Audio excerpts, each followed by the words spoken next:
Hello and welcome. I'm Chris Meier, physical therapist, and today we will be talking about fitting and using various assistive devices.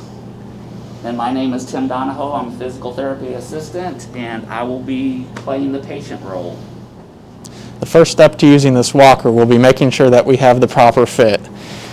You'll place it up to the patient, and we will want it so that it hits at a wrist level at resting height. Once we have that, we are ready to use it. That is the reason we use the wrist height, is because we want the elbow to be bent to about a 30-degree bend, and that's where the arm is usually the strongest for arm strength. Because when you get issued an assisted device, you will either be a non-weight bearing, a partial weight bearing, or a toe touch weight bearing status.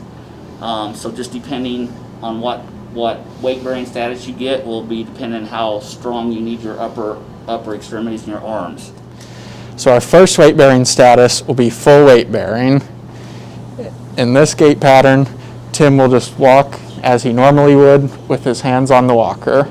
In this weight bearing status, toe touch weight bearing, Tim will only be allowed to bear weight through the tips of his toes. He will bear most of the weight through his unaffected left side and through both hands. In our next weight bearing status, we will look at partial weight bearing, where Tim can place his entire foot on the ground, but he cannot bear full weight. He will continue to bear most of the weight through his unaffected left foot and both hands.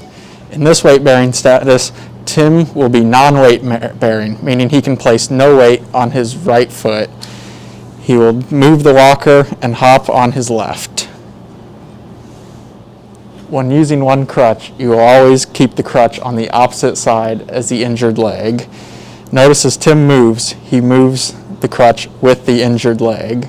One of the most important things to remember when using crutches is that the surface of the crutch does not go into the armpit.